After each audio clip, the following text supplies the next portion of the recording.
Hi అండి, మరొక mini లాగ్తో మీ ముందుకు వచ్చేసేసానండి.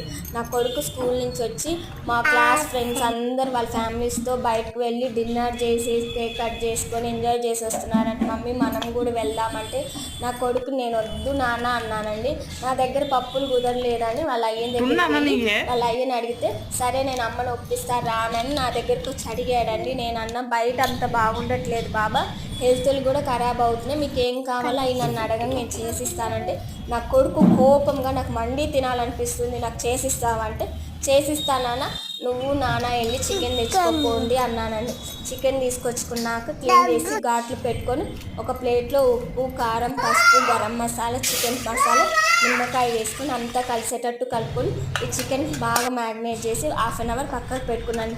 స్టవ్ మీద ఒక గిన్నె పెట్టుకొని తగినన్ని వాటర్ వేసుకొని మన దగ్గర జల్లెడి గిన్నె ఉంటుంది కానీ అది పెట్టుకొని చికెన్ని కూడా వేసుకొని మూత పెట్టేసేసి 10 to 15 minutes స్టీమ్కి ఉడికించుకున్నానండి. తర్వాత అది అన్నీ అట్లా ఉడికించుకున్నాక పక్కకు పెట్టుకున్నాక స్టవ్ మీద బాండి పెట్టుకొని తగినంత డీప్ ఫ్రై ఆయిల్ వేసేసుకొని మ్యారినేట్ చేసి స్టీమ్కి ఉడికించుకున్న చికెన్ కూడా వేసుకొని గోల్డెన్ కలర్ వచ్చిందాక ఫ్రై చేసుకున్నానండి మీడియం ఫ్లేమ్. నా కొడుకు మధ్యలో వచ్చి నాకు KFC చికెన్ తినాలనిపిస్తుంది చేసి మమ్మీ అన్నాను. ఇంట్లో బ్రెడ్ ఉందని బ్రెడ్ మిక్సీకి వేసేసి బాగా 2 వైపులు డిప్ చేసి గోల్డెన్ కలర్ వచ్చిందాక ఫ్రై చేసుకున్నానండి.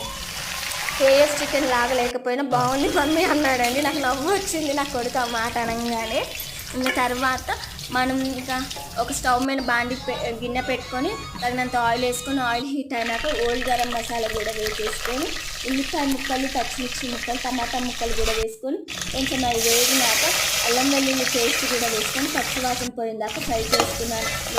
ఇందాక మనం స్టీమ్ చేసుకున్న వాటర్ ఉన్నాయి కదండి, రైస్ ఎంత అయితే తీసుకున్నామో అంత వాటర్ కూడా వేసేసుకొని నేను ఉప్పు, పసుపు అన్నీ సరిపోయి చూసుకున్నానండి. ఎసురు మరిగేటప్పుడు నేను 1/2 అవర్ బాస్మతి రైస్ని నానబెట్టుకున్నానండి. దాన్ని కూడా వేసేసుకొని మనం బగారన్నం ఎట్లా ఉడికించుకుంటామో అట్లా ఉడికించుకున్నానండి. ఫస్ట్ టైం చేసిన చాలా అంటే చాలా టేస్టీగా ఉన్నదండి. నేను చెప్పేది కాదండి, మా ఫ్యామిలీ చెప్తారు వినండి. అందరికీ అడ్వాన్స్ హ్యాపీ న్యూ ఇయర్ అండి.